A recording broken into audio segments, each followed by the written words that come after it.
Hello everyone, welcome again to our YouTube channel of competitive success factor. आज JKSSB class 4 exam का day second था। तो आज हम आपके लिए कंप्लीट एनालिसिस लेकर आए हैं विद आंसर की। हर एक क्वेश्चन की क्या आंसर रहेंगे उसका कंप्लीट सोल्यूशन आपके लिए लेकर आए हैं हम आज दोबारा से। इससे पहले हमने डे 1 का एनालिसिस पूरे कम्प्लीटली हमारे यूट्यूब चैनल पर प्रोवाइड करवा दिया गया है, जिसमें कि हमने जनरल अवेयरनेस, रीजनिंग, इंग्लिश और मैथमेटिक्स की वीडियोस प्रोवाइड करवा दी गई हैं। आई होप आज सभी का एग्ज़ाम अच्छा गया होगा।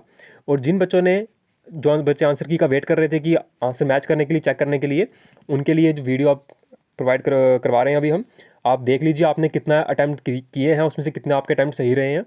तो आज का जो एग्ज़ाम की बात की जाए, चारों सेक्शन ईजी थे कल के कंपैरिजन में। तो जिन बच्चों ने आज एग्ज़ाम दिया है तो उन्होंने कल के कंपैरिजन में ज़्यादा, जिन बच्चों ने कल एग्ज़ाम दिया था उन बच्चों के कंपैरिजन में ज़्यादा क्वेश्चन अटैम्प्ट किए होंगे आज, क्योंकि आज का एग्ज़ाम सिंपल था अगर चारों सेक्शन की बात की जाए तो। ठीक है, पर जिन्होंने बच्चों ने कल एग्ज़ाम दिया था उनको घबराने की ज़रूरत नहीं है। अगर उनका जो सेट था मुश्किल था, पेपर मुश्किल था, तो उनको ज़रूर थोड़े से एक्स्ट्रा मार्क्स मिल जाएंगे, नॉर्मलाइजेशन हो जाएगी उनके लिए। ठीक है, तो अब जिन बच्चों ने कल की एनालिसिस नहीं देखी है, जिन जिन बच्चों का एग्ज़ाम कल था, उनको अगर एनालिसिस देखनी है तो वो बच्चे हमारे जो पुरानी वीडियोज़ हैं उनको जाकर देख सकते हैं। कल की जो वीडियोज़ एनालिसिस की वो देख सकते हैं। और जिनका आज एग्ज़ाम और जिनका कल एग्ज़ाम है वो वीडियोज़ को देख लीजिए। जो सोल्यूशन हमने आपके लिए करवाए हैं उनको देख लीजिए, ताकि आपको आइडिया हो जाए कि आपने एग्ज़ाम में क्वेश्चन कैसे अटैम्प्ट करने हैं। ठीक है, तो अब स्टार्ट करते हैं रीजनिंग से। पहला जो क्वेश्चन दिया गया है इसमें क्या बोला गया है, what is the next term in the given series. Number series पे क्वेश्चन आया बेसिकली। यहाँ पर सीरीज क्या है 21, सीरीज पूछी गई आपसे 21, 63, 252, 1260। अब क्या किया गया है इसमें, हर एक नंबर से 3 को मल्टीप्लाई किया गया और नेक्स्ट नंबर आ गया। 21 को हमने 3 से मल्टीप्लाई किया, 63 आ गया। 63 को 4 से किया, 252, 252 को 5 से किया तो 1260, 1260 को 6 से किया तो 7560। तो जो इसका आंसर रहेगा वो रहेगा हमारा बी पार्ट 7560। ठीक है, अभी जिस बच्चे का पेपर है ये, तो गलत ऑप्शन जो पहला मार्क किया इसने, तो पहला ऑप्शन गलत किया हुआ इसने मार्क। ठीक है, अब नेक्स्ट क्वेश्चन की ओर बढ़ते हैं। नेक्स्ट क्वेश्चन क्या है इसका, नेक्स्ट क्वेश्चन आ गया आपका फिगर पे, जिसमें कि आपको फिगर बतानी है। अब यहाँ पर एनालॉगी है। नेक्स्ट जो क्वेश्चन है वो एनालॉगी पे है, फिगर एनालॉगी। यहाँ पूछा गया है कि अगर इस फिगर से ये बनाया है हमने, तो इस फिगर से नेक्स्ट फिगर क्या बन सकती है। ठीक है, जो इसका आंसर रहेगा बेसिकली यहाँ पर वो रहेगा हमारे पास ऑप्शन नंबर बी, क्योंकि यहाँ जो मिरर इमेज बन रही है तो इसकी मिरर इमेज देखी जाए तो ये बनेगी, और ये जो नीचे है एरो, ये नीचे आ जाएगा, क्योंकि यहाँ पर जो एरो है इसकी पोजीशन सेम रही है, बट एरो की पोजीशन सेम है बट अपोजिट है। तो यहाँ पर एरो की जो पोजीशन है वो नीचे ही है बट अपोजिट, और जो बाकी है जो इमेज है वो मिरर बन गई, उल्टी हो गई यहाँ पे। ठीक है, तो ऑप्शन नंबर बी रहेगा इसका आंसर। नेक्स्ट क्वेश्चन 23 क्वेश्चन देखते हैं। 23 क्या बोल रहा है, in a class of 180 students, 90 students speak Bengali, 70 students speak Marathi, 50 students do not speak any of these languages, how many students speak both languages. ठीक है, अब बोला गया कि ये क्लास है उसमें 180 स्टूडेंट्स हैं। ठीक है, उसमें 90 जो बच्चे हैं वो बंगाली बोलते हैं, 70 बच्चे जो हैं वो मराठी बोलते हैं, 50 बच्चे हैं वो कोई भी लैंग्वेज नहीं बोलते हैं इन दोनों में से। ठीक है, हमसे पूछा गया है कि ऐसे कितने बच्चे हैं जो कि दोनों लैंग्वेज बोलेंगे। अब इस क्वेश्चन को करने का सबसे बेस्ट तरीका है वेन डायग्राम का। ठीक है, क्योंकि वेन डायग्राम से क्वेश्चन आया आपका ये। तो देखिए आपके लिए वेन डायग्राम बनाइए। यहाँ पे 90 स्टूडेंट जो है बंगाली बोल रहे हैं, 70 स्टूडेंट जो है मराठी बोल रहे हैं, और एक्स स्टूडेंट मैंने ले लिए जो कि दोनों बोल रहे हैं। ठीक है, अब इक्वेशन क्या बनेगी इसकी, 90 पहली बनेगी 90 minus x plus 70 minus x plus 50, इन सबको प्लस करेंगे 180 के बराबर आ जाएगा। क्योंकि ये जो बच्चे हैं ये वो बच्चे हैं जो बंगाली बोल रहे हैं। ठीक है, ये वो बच्चे हैं जो दोनों बोल रहे हैं, ये वो बच्चे हैं जो मराठी बोल रहे हैं, और ये वो बच्चे हैं जो कोई भी लैंग्वेज नहीं बोल रहे हैं। तो इन सबको प्लस करेंगे तो किसके बराबर आएगा, टोटल स्टूडेंट्स के बराबर। जब इस इक्वेशन को सॉल्व करेंगे तो जो हमारी एक्स की वैल्यू आ जाएगी 30। ठीक है, एक्स की जो वैल्यू आ गई हमारे पास वो आ गई 30, ऑप्शन नंबर ए। ठीक है, यहाँ पे हमने आंसर लिख दिया, इसके आंसर की आपको साथ साथ प्रोवाइड करवा दी गई है। 23 का आंसर जो है वो रहेगा ऑप्शन नंबर ए आपका। ठीक है, तो अगर ऐसा क्वेश्चन आया आपका वेन डायग्राम का तो इसको इस तरह से अटेम्प्ट कीजिए। पहले वेन डायग्राम बनाइए कंप्लीट इसकी, उसके बाद इसको इक्वेशन के फॉर्म में लिखिए। ठीक है, ये इक्वेशन बनेगी उसकी, इक्वेशन के फॉर्म में लिखिए कि पहले जो आएगा 90, पहले बंगाली का लिया मैंने, ये बंगाली का आ गया, ये आ गया मराठी का, ये आ गया जिसमें बोथ है, और यहाँ पर आ गया जो कोई भी नहीं है, जिसमें कि वो बच्चे जो कोई लैंग्वेज ही नहीं बोल रहे हैं। ठीक है, ये आंसर आ गया आपका X equal to 30। Next question देखिए 24th क्वेश्चन आपका डायरेक्शन पे था और बहुत ही बेसिक्स, बहुत ही सिंपल क्वेश्चन था। ठीक है, और इस बच्चे ने ये भी गलत कर दिया है। तो आई होप ये जो बच्चा है काफ़ी नेगेटिव मार्क्स ही प्रोवाइड करवा रहा है, यहाँ पे काफ़ी नेगेटिव मार्क्स मिल रहे हैं बच्चे को। ये ऑप्शन गलत चूज़ किया इसने। X start walking from place a x एक बंदा है जिसने चलना शुरू किया कहाँ से, ए पॉइंट से। He walk 4 kilometre east and reaches place B. 4 kilometre east चलने के बाद वो बी पॉइंट पे पहुंचा। Then turn right, after that उसने राइट टर्न लिया। After going 3 kilometre straight he stop at the place C. 3 kilometre straight चलने के बाद वो रुक गया एक प्लेस सी पर। अब हमसे पूछा गया कि शॉर्टेस्ट डिस्टेंस क्या होगा ए और सी के बीच में, ठीक है। अब ए से उसने क्या किया, 4 किलोमीटर ईस्ट की ओर गया। ये आ गया ए से 4 किलोमीटर ईस्ट की ओर। यहाँ जाने के बाद क्या किया उसने, राइट टर्न लिया। राइट टर्न कहाँ आएगा, यहाँ पे नीचे, और 3 किलोमीटर स्ट्रेट गया ये। अब हमसे पूछा गया है सी पे पहुंच के, अब हमसे पूछा गया ए और सी के बीच में शॉर्टेस्ट डिस्टेंस। तो यहाँ का जो डिस्टेंस था वो 4 किलोमीटर था, यहाँ का डिस्टेंस 3 किलोमीटर था। तो यहाँ बेसिकली जो फॉर्मूला यूज़ होगा वो हमारी पाइथागोरस थ्योरम यूज़ होगी। हाइपोटेन्यूज का स्क्वायर इक्वल टू बेस का स्क्वायर प्लस परपेंडिकुलर का स्क्वायर। तो हाइपोटेन्यूज क्या है हमारे पास, ए सी। हाइपोटेन्यूज हमारे पास ए सी है ये वाली साइड, बेस हमारे पास बी सी है ये वाली साइड, और जो परपेंडिकुलर हमारे पास ए बी है ये वाली साइड, ठीक है। तो वैल्यूज डाली, 3 का स्क्वायर प्लस 4 का स्क्वायर 9 + 16। तो ए सी का स्क्वायर किसके बराबर आ गया, 25 के बराबर। तो ए सी किसके बराबर आ गया, 5 के बराबर, ठीक है। तो बहुत ही बेसिक क्वेश्चन था ये। अब नेक्स्ट क्वेश्चन आ गया हमारे पास, क्वेश्चन नंबर 25, ठीक है। अब 25 में क्या किया गया है, यहाँ पर कोडेड ब्लड रिलेशन पूछा गया आपसे, ठीक है। जिसे बोला गया है कि P + Q, प्लस का मतलब है वाइफ, माइनस का मतलब आपसे बोला गया हस्बैंड, डिवाइड का मतलब सन, मल्टीप्लाई का मतलब ब्रदर, ठीक है। और ये कोडेड के अकॉर्डिंग जो क्वेश्चन पूछा गया, A × Q divide B divide S + C, how is C related to A's father. ये क्वेश्चन पूछा गया है कि हम जो C है वो A के फादर से कैसे रिलेट कर रहा है, ठीक है। अब इस क्वेश्चन को करने का जो सिंपल तरीका है वो क्या है कि आप पहले सिंबल्स और उसके जो रिलेशन है वो लिख लीजिए। कि प्लस का मतलब क्या है आपके पास वाइफ, माइनस का मतलब हस्बैंड, डिवाइड का मतलब सन, मल्टीप्लाई का मतलब ब्रदर, ठीक है। ये क्वेश्चन लिख लिया मैंने। अब पूछा गया कि A × B, A × Q। A multiply का मतलब क्या है ब्रदर, तो A ब्रदर है, Q का ये मैंने बना दिया, A को मेल कर दिया मैंने, ठीक है। A को जो A था हमारे पास उसको मैंने मेल बता दिया, ब्रदर है किसका, Q का, ठीक है। अभी Q का मैं जेंडर नहीं पता हमें। आगे हमसे बोला गया है Q डिवाइड B। अब डिवाइड का मतलब क्या है, सन, जो Q है वो बेटा है B का, Q बेटा है B का, ठीक है। अब उसके बाद B डिवाइड S, तो डिवाइड का मतलब सन ही है, तो B जो बेटा है वो S का, अभी सॉरी S का हमें रिलेशन नहीं पता हमें, S का जो सिंबल हमें जेंडर नहीं पता अभी। जो यहाँ पर बॉक्स है ये बॉक्स मेल के लिए है, जो सर्कल रहेगा वो फीमेल के लिए रहेगा, ठीक है। अब आफ्टर दैट S + C। अब प्लस का मतलब क्या है वाइफ, तो जो S है वो C की वाइफ है, तो C क्या बन जाएगा, मेल, S बन जाएगी फीमेल। ये बन गया आपका कंप्लीट रिलेशन। अब हमसे पूछा गया कि जो C, जो A है, क्या क्वेश्चन पूछा गया हमसे कि जो C का रिलेशन क्या है A के फादर से। A का फादर कौन है, B, तो C का रिलेशन क्या है उससे, तो C जो A का फादर है क्या लगेगा, फादर, ठीक है। C is the father of A's father, A का फादर B है, तो जो C है वो B का फादर है। तो यहाँ पे ग्रैंड फादर यहाँ पर टिक किया तो ये गलत है, ठीक है। क्योंकि अगर यहाँ पे क्वेश्चन ध्यान से नहीं पढ़ा, क्योंकि अगर ये क्वेश्चन ध्यान से नहीं पढ़ा तो जो आंसर आएगा वो बच्चे मैक्सिमम ग्रैंड फादर लगा देंगे, क्योंकि जो C है वो A का ग्रैंड फादर है, ये C A का ग्रैंड फादर है, बट C जो है B का फादर है। तो ध्यान से लास्ट लाइन को ध्यान से पढ़िए, क्या लिखी ये लास्ट लाइन, उसके अकॉर्डिंग आंसर अपना चूज़ कीजिए, ठीक है। थोड़ा ट्रिकी था लास्ट लाइन, जो ट्रिकी थी बट सिंपल था क्वेश्चन ये। आफ्टर दैट हमारा question number 26 basic analogy simple थी। 3 को हम बोलते हैं ट्राई, तो 10 को क्या बोलेंगे, डेका, ऑप्शन नंबर बी, ठीक है। नेक्स्ट क्वेश्चन जो हमारा ब्लड रिलेशन पे जो सिंपल है, क्या पूछा गया हमसे, Sheetal is the sister of Babita's daughter's brother, how is Babita related to Sheetal, ठीक है। शीतल क्या है, बहन है बबीता की डॉटर की।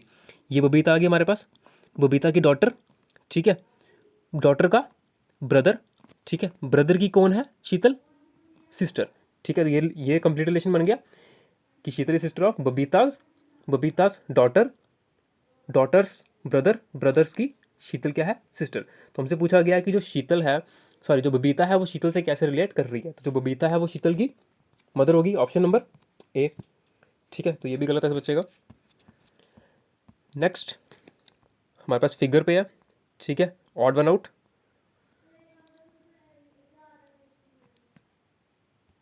ऑड वन आउट बताना हमें, ठीक है। 4 फिगर दी गई है, इसमें से हमें बताना है कि कौन सी ऑड है। तो ये जो ऑप्शन आएगा इसका आ जाएगा आपके पास ऑप्शन नंबर सी, ये ऑड है यहाँ पर, ठीक है, ऑप्शन नंबर सी जो आपकी ऑड है। क्यों? अब रीज़न क्या है इसका, जो आप यहाँ पे सर्कल देख रहे हैं, पहली फिगर में जो सर्कल है ये ट्राइंगल और स्क्वायर दोनों से इंटरसेक्ट कर रहा है। नेक्स्ट में सर्कल ट्राइंगल और स्क्वायर दोनों से इंटरसेक्ट कर रहा है। इसमें भी जो सर्कल है, अब सी में जो सर्कल है वो सिर्फ स्क्वायर से इंटरसेक्ट कर रहा है, ट्राइंगल से इंटरसेक्ट नहीं कर रहा। और लास्ट वाली में जो सर्कल है वो स्क्वायर और ट्राइंगल से दोनों से इंटरसेक्ट कर रहा है। तो बेसिकली सर्कल था जो दोनों फिगर से इंटरसेक्ट कर रहा था, टच कर रहा था दोनों को। बट तीसरी फिगर में, फिगर नंबर सी में जो सर्कल है दोनों फिगर को टच नहीं कर रहा। तो ऑप्शन नंबर आपका सी हो गया। Next question 29। ठीक है, 29। अब ये भी एनालॉगी आ गई, वर्ड और नंबर एनालॉगी मिक्स, जिसको हम बोलते हैं मिक्स एनालॉगी। सेंचुरी किसके बराबर है? सेंचुरी किससे रिलेट कर रही है? 100 से। मतलब अगर सेंचुरी, अगर आपको नहीं पता सेंचुरी तो क्रिकेट तो पता ही होगा। क्रिकेट में सेंचुरी जब होती है तो किसको बोलते हैं? जब 100 रन कंप्लीट करते हैं सेंचुरी बोलते हैं उसको। ठीक है, तो सेंचुरी किसके बराबर, किससे रिलेट कर रही है हमारे? 100 से। तो मिलियनम मतलब कि मिलियन, जो मिलियन है वो किससे रिलेट करेगा? आपका 10 लाख से। ठीक है, तो ऑप्शन नंबर कौन सा आ गया आपका? ए, 10 लाख। ये भी गलत किया इसने। नेक्स्ट आ गया आपका missing number series. Number series आ गई आपकी। ठीक है, पहला आपके पास दिया गया 11, 10, आफ्टर दैट गैप 16, 66.5, 198.5 और हमसे ये बीच का नंबर पूछा गया है। ठीक है, अब पैटर्न क्या था इसमें? बेसिकली थोड़ा ये मॉडरेट लेवल का क्वेश्चन था, क्योंकि जेके एसएसबी क्लास 4 का एग्जाम है, 10th लेवल का एग्जाम है, तो उस लेवल के अकॉर्डिंगली देखा जाए तो ये क्वेश्चन थोड़ा मॉडरेट लेवल का है। इसको ईजिली नहीं बोलेंगे। ठीक है, तो मॉडरेट लेवल का क्वेश्चन है। क्या क्या देखिए इसमें कि हमने 11 को 1 से मल्टीप्लाई किया और 1 माइनस किया उसमें, तो हमारे पास आ गया 10। ठीक है, 11 को हमने 1 से मल्टीप्लाई किया, ठीक है, तो आ गया 11 माइनस 1 कर दिया। आफ्टर दैट 10 को हमने 1.5 से मल्टीप्लाई किया, तो हमारे पास 15 आ गया, माइनस कर दिया 1, तो हमारा आंसर आ गया 14, जो इसका ऑप्शन रहेगा 14। अब 14 से आगे कैसे बढ़े हम? 14 को हमने 2 से मल्टीप्लाई किया, माइनस कर दिया 1, 14 2 ज़ा 28 माइनस 1, तो आंसर आ गया हमारे पास 27। ठीक है, अब इसी तरह से अगर आगे देखा जाए तो 27 को हमने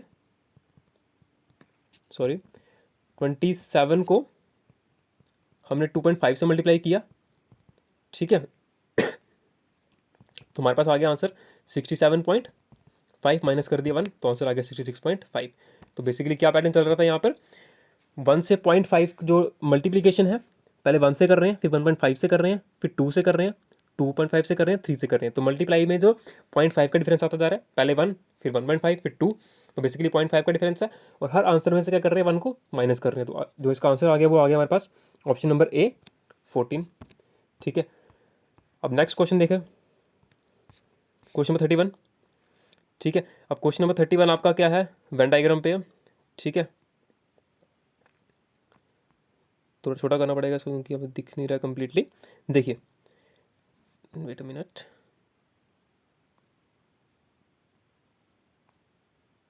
अब ठीक है, ठीक है, अब हमसे ये फिगर दी गई है और पूछा गया हम यहाँ पर क्वेश्चन। ठीक है, अब क्या पूछा गया हमसे कि बिगर ट्राइंगल रिप्रेजेंट आर्टिस्ट, जो बड़ी ट्राइंगल है वो रिप्रेजेंट कर रही है आपके लिए आर्टिस्ट।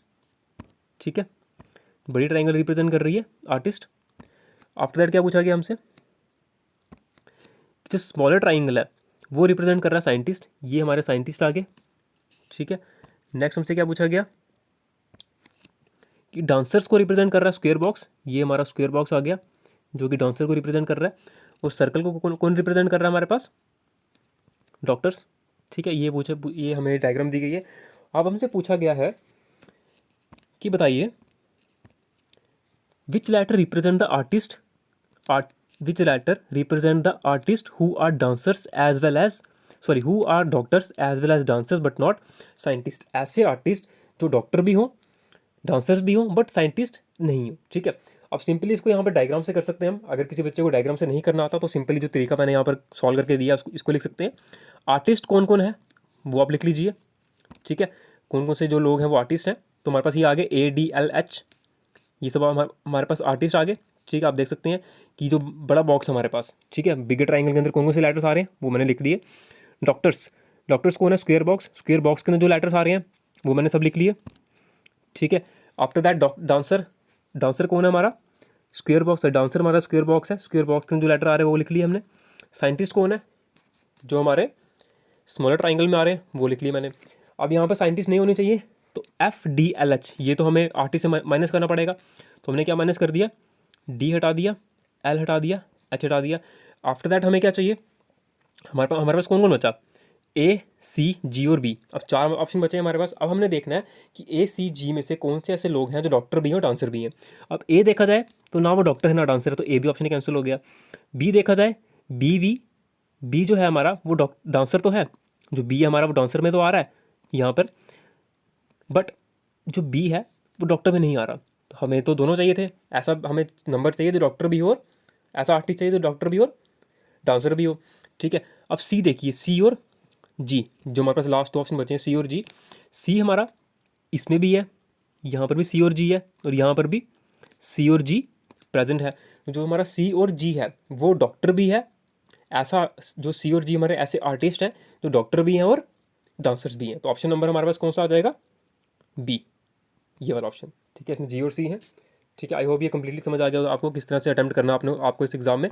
कल भी सेम ऐसा क्वेश्चन पूछा गया था और आज भी सेम ऐसा क्वेश्चन पूछा गया है। तो जिनका बच्चों का एग्जाम कल है तो इसको देख लीजिए वीडियो को, ताकि आप ये क्वेश्चन अच्छे से अटैम्प्ट कर सकें इन क्वेश्चंस को। नेक्स्ट हमारा बेसिक कोडिंग पे आ गया, जो कि बहुत सिंपल थी। हमें इस लेटर का कोड पूछा गया था, ये हमें सॉरी नंबर दिया गया, इस नंबर के लिए हमें एक कोड पूछा गया। ठीक है, अब देखा जाए तो 9 के लिए लेटर जो है ये हमारा 9 है। 9 की लेटर क्या है, आर।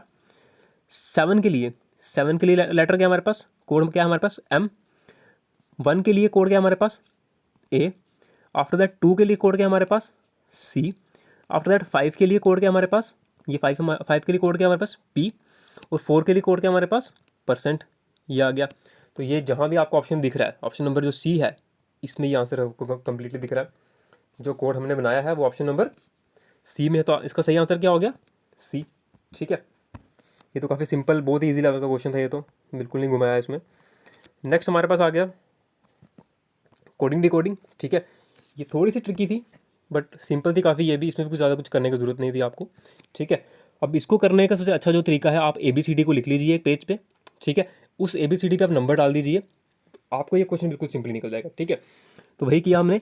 टी का यहाँ पर नंबर क्या है, हमें ट्रेन का जो कोड है वो दिया गया है, ये हमसे प्लेटफॉर्म का कोड पूछा गया है। तो ट्रेन का हमने, ये ट्रेन हमने पूरा वर्ड लिख लिया यहाँ पे। ठीक है, कोड इसका नीचे लिख लिया। अब देखा कि रिलेशन क्या है इसमें, अब क्या रिलेशन बन रहा है कि टी से पी जाने में हम क्या कर रहे हैं, -4 कर रहे हैं। ठीक है, टी में हम -4 करेंगे तो पी पहुंचेंगे। आर में +2 करेंगे, RST, तो टी पहुंचेंगे। ए में 2 प्लस करेंगे, ABC। आई में 2 प्लस करेंगे, IJK। और एन में 4 माइनस करेंगे तो जे पहुंचेंगे। तो कोड क्या चल रहा है आपका, जो लास्ट के 2 डिजिट्स हैं, जो लास्ट के 2 अल्फ़ाबेट हैं, ये वाला और ये वाला, इसमें हम -4 कर रहे हैं, और बीच में जितने भी अल्फ़ाबेट्स हैं उसमें हम +2 कर रहे हैं। तो वही चीज़ हमने सेम यहाँ पर की कि पहले वाले में हमने क्या कर दिया, -4 कर दिया, लास्ट वाले में -4 कर दिया, बाकी जो थे हमारे पास यहाँ से यहाँ तक +2 कर दिया। तो आंसर हमारे पास जो कोड बन गया वो बन गया ये। तो ये आपका ऑप्शन नंबर किस में है, पहले में। ठीक है, अगर आप यहाँ पे सिंपल इसका पहला वर्ड ही निकाल लेते एल, अगर आप इसका पहला एल निकाल लेते तो बाकी सभी ऑप्शन में तो हर ऑप्शन जो है वो अलग अलग है, तो आपका पहले ही एलिमिनेट हो जाता है, ये तीनों तो पहले एलिमिनेट हो जाते, तो आपका डायरेक्ट आंसर आता ए। ठीक है, ये भी काफ़ी सिंपल था, इसमें भी कोई मुश्किल नहीं थी। नेक्स्ट आपके पास आ गया क्वेश्चन 34, जो कि आपका बेस है किस पर, ब्लड रिलेशन पर। ठीक है, और सिंपल है ये, Naveen's father's only daughter's son is Arnab, how is Arnab related to Naveen. ठीक है, अर्नब कैसे रिलेट करेगा नवीन को। अब देखिए, नवीन्स फादर, ये नवीन, फादर्स ओनली डॉटर, नवीन फादर ओनली डॉटर, तो नवीन की सिस्टर बनेगी वो। ठीक है, नवीन के फादर की ओनली डॉटर नवीन की बहन होगी। ठीक है, only daughter son is Arnab, daughter का सन कौन है, इकलौता बेटा कौन है डॉटर का, अर्नब। ठीक है, अब पूछा गया कि अर्नब नवीन का क्या लगेगा, तो भांजा लगेगा। ठीक है, और इंग्लिश में क्या बोलेंगे इसको, नेफ्यू। जो अर्नब है नवीन का क्या लगा, नेफ्यू। ठीक है, नवीन फादर्स ओनली डॉटर, वो नवीन की सिस्टर रहेगी, और सिस्टर का बेटा तो क्या लगेगा नवीन का, नेफ्यू लगेगा। ये भी काफ़ी सिंपल क्वेश्चन था। तो आज की रीजनिंग तो कल के अकॉर्डिंगली देखिए जाए तो काफ़ी ईजी है, कोई भी ऐसा क्वेश्चन अब तक नहीं हमें दिखा है जो कि थोड़ा ट्रिकी हो या मुश्किल हो। तो काफ़ी बेसिक रीजनिंग पूछी गई आज, कल थोड़ी ट्रिकी रीजनिंग थी, 2-3 क्वेश्चन थे जो थोड़े ट्रिकी थे, आज तो काफ़ी सिंपल रीजनिंग पूछी गई है हमसे। अब आगे हमारे पास फिगर, जिसमें कि 3 फिगर आपको दी गई रहती हैं, और हमने 4th फिगर आइडेंटिफाई करनी होती है, क्या हो सकती है वो। अब क्या होगी देखिए वो, अब यहाँ से यहाँ पहुँचने में क्या किया इसने, जितने भी वाइट डॉट दिख रहे हैं ना आपको, पहले फिगर में 9 वाइट डॉट हैं, नीचे 3, फिर 4, 7 + 2 9। तो पहली फिगर में जो पहला ट्राइंगल है उसमें क्या है आपके पास 9 डॉट। सेकंड फिगर में आपके पास 6 डॉट हो गए, ठीक है, -3 कर दिया हमने। नेक्स्ट फिगर में आपके पास 3 कर दिया, तो हम क्या कर रहे हैं, -3 कर रहे हैं। तो इस वाली फिगर में एक भी डॉट नहीं होगा, वो कहाँ पर है, सिर्फ इसी फिगर में है। और ट्राइंगल देख लीजिए, जो पहला ट्राइंगल है वो बिल्कुल सीधा है, नेक्स्ट ट्राइंगल हमारे पास उल्टा है, नेक्स्ट सीधा है, तो आप कौन सा होना चाहिए था, उल्टा, ठीक है। और डॉट एक भी नहीं प्रेजेंट होना चाहिए, तो ऑप्शन नंबर कौन सा आ गया, डी। ये इस बच्चे ने ठीक किया, चलिए बढ़िया है। तो कम से कम 34th 14 क्वेश्चन के बाद एक तो क्वेश्चन ठीक हुआ इसका। नेक्स्ट क्वेश्चन देखिए, ये भी फिगर सीरीज पे है। अब इसमें क्या पैटर्न, सिंपली यहाँ पर देखिए, इसमें 3 बटन लगे हैं बीच में, यहाँ भी 3 बटन लगे हैं बीच में, बट यहाँ 5, हाँ 5 ही है, 5 बटन यहाँ बीच में लगे और यहाँ भी 3 बटन लगे हैं। तो ऑप्शन नंबर कौन सा आ गया आपका, सी। जो हमारे पास सी है ये सबसे ऑड है, ठीक है। और भी इसमें ऑड है, यहाँ पर आप देख सकते हैं, जिसकी ये जो नेक है ये भी अलग है सबसे, ठीक है। तो ये भी काफ़ी बेसिक क्वेश्चन था। नेक्स्ट क्वेश्चन नंबर 37, ये डायरेक्शन पे है। ये क्वेश्चन काफ़ी बेसिक है, ठीक है। Town A is toward the west of town B. जो टाउन ए है वो वेस्ट में है टाउन बी के, ठीक है। यहाँ पर एक टाउन बी है, उसके वेस्ट में कौन है, ए, ठीक है। नेक्स्ट बोला हमें उसने, town C is toward the north of town A. जो सी है वो नॉर्थ में है टाउन ए के। Next town E is toward the west of town C. जो टाउन ई है वो वेस्ट में है टाउन सी के, ठीक है। ये तो आपका बेसिक होता है, जिसमें हम आपको नॉर्थ, साउथ, ईस्ट, वेस्ट। अब हमसे क्या पूछा गया है अब हमसे पूछा गया है कि town E is toward which direction of town B.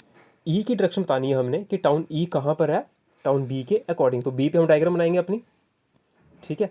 B पे डायग्राम बना लिया हमने, ये नॉर्थ आ गया, ये हमारा वेस्ट आ गया, ठीक है। तो अब जो ये है, अगर इन दोनों को ज्वाइन किया जाए तो ई कहाँ पे आ रहा है, बी के नॉर्थ वेस्ट में, तो ऑप्शन नंबर बी, ठीक है। और अगर देखा जाए town E is toward which direction of town B, अगर उसने ये बी के अकॉर्डिंग पूछा, अगर ई के अकॉर्डिंग पूछता तो हमारे पास क्या आंसर आता, यहाँ पर ईस्ट, यहाँ पर साउथ, तो साउथ ईस्ट में। अब इस बच्चे ने साउथ ईस्ट लगाया है इसका आंसर। तो यहाँ पर क्वेश्चन लास्ट लाइन पढ़ना काफ़ी इंपॉर्टेंट था, अगर किसी ने लास्ट लाइन को अच्छे से नहीं समझा, क्योंकि लास्ट लाइन हमसे ये पूछा गया है कि टाउन ई है वो इस टूवर्ड विच डायरेक्शन, किस डायरेक्शन में ऑफ टाउन बी, बी के अकॉर्डिंग ई कहाँ पर है। तो बी के अकॉर्डिंग जो ई है वो नॉर्थ वेस्ट में है, और ई के अकॉर्डिंग बी कहाँ पर है, साउथ ईस्ट में। तो अगर लास्ट लाइन आपने नहीं समझी अच्छे से तो आप क्वेश्चन गलत कर देंगे, जैसे इस बच्चे ने गलत कर दिया, ठीक है। लास्ट लाइन को अच्छे से समझा नहीं इसने।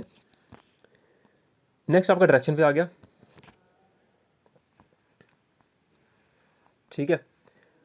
अब ये क्वेश्चन थोड़ा सा ट्रिकी है, डायरेक्शन सिंपल है बट आंसर निकालना थोड़ा सा ट्रिकी है इसमें, ठीक है। अब देखिए, Meena walk 26 kilometre to the south. यहाँ पर देखिए 26 किलोमीटर कहाँ ट्रैवल किया इसने, साउथ की ओर, 26.6 साउथ की ओर ट्रैवल किया। आफ्टर दैट क्या किया इसने, टर्न टू राइट, राइट में टर्न लिया और 19.5 किलोमीटर ट्रैवल किया, ठीक है। इधर ट्रैवल करने के बाद क्या किया इसने, वापस एक लेफ्ट टर्न लिया और 23.4 किलोमीटर ट्रैवल किया। आफ्टर दैट उसने लेफ्ट टर्न लिया और 8.5 किलोमीटर ट्रैवल किया। अब हमसे पूछा गया है जो ये लड़की है मीना, अपने घर से स्टार्टिंग पॉइंट से कितनी दूर है।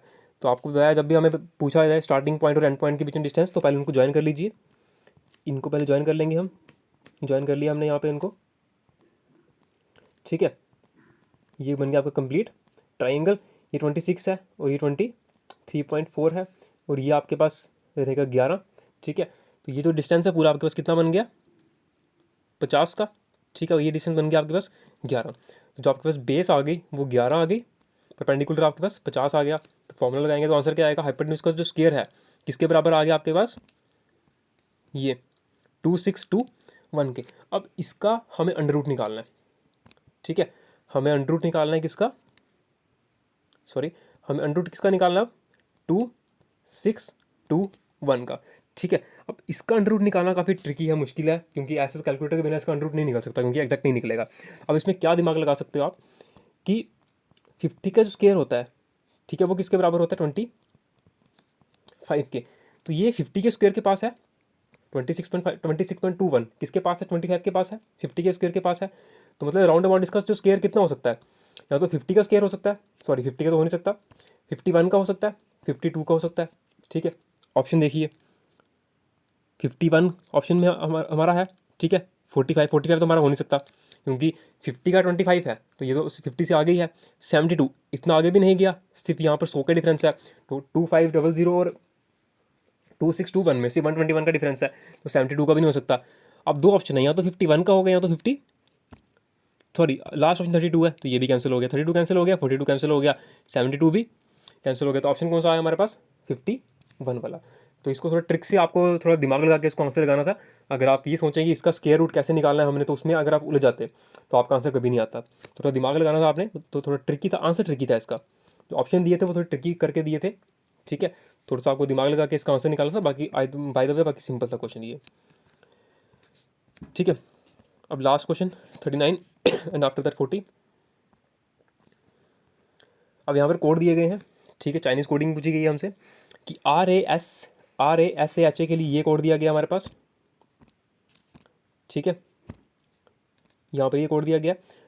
MALARA के लिए ये कोड दिया गया, SAMARA के लिए ये कोड दिया गया, MAHALA के लिए ये कोड दिया गया हमारे पास, ठीक है। हमसे कोड किसका पूछा गया? LA का। अब LA देखिए कहाँ पे आ रहा है, एक तो LA हमारे पास यहाँ पे आ रहा है, ठीक है। एक LA हमारे पास यहाँ पे आ रहा है, दूसरा LA हमारे पास यहाँ पे आ रहा है, ठीक है। अब यहाँ पर देखिए अगर वर्ड रिपीट हो रहा है तो वर्ड का क्या होना चाहिए? कोड भी रिपीट होना चाहिए, ठीक है। अब देखते हैं कौन कौन सा कोड जो रिपीट हो रहा है। पहला कोड देखिए, हैश यहाँ भी है, हैश यहाँ भी है, रिपीट हो रहा है, ठीक है। बट देखिए यहाँ परसेंट भी है, यहाँ पर परसेंट भी है और यहाँ परसेंट भी है, तो रिपीट हो रहे हैं। तो LA का जो कोड है जो LA के लिए कोड है वो यहाँ तो परसेंट होगा, यहाँ तो हैश होगा, इन दोनों में से कोई एक होगा, ठीक है। अब देखिए पर एक चीज़ देखिए कि जो परसेंट 3 बार रिपीट हो रहा है, इस लाइन में परसेंट है, इसमें भी परसेंट और इसमें परसेंट है, ठीक है। तो जो मतलब परसेंट का जो कोड है वो किसी और वर्ड का होगा। अब MA देखिए, जो MA है वो इस वर्ड में, इस लाइन में भी है, इसमें भी है और इसमें भी है, तो मतलब परसेंट के लिए कौन बन गया? MA। तो LA किसका कोड आ गया? LA का कोड क्या आ गया? हैश। तो ऑप्शन नंबर B, ठीक है। ये भी काफ़ी सिंपल क्वेश्चन था। नेक्स्ट हमारे पास आ गया नंबर सीरीज़, जो कि काफ़ी एक GP ज्योमेट्रिक प्रोग्रेशन काफ़ी सिंपल पूछी गई है हमसे। 1/4, 1/8, 1/16, 1/64, ठीक है। अब क्या किया गया, हर एक नंबर से आगे बढ़ने के लिए हमने 1/2 से मल्टीप्लाई करा दिया। 1/4 को 1/2 से मल्टीप्लाई कराया तो आंसर आया 1/8, ठीक है। नेक्स्ट हमने क्या किया, 1/8 को 1/2 से मल्टीप्लाई कराया तो आंसर आ गया 1/16।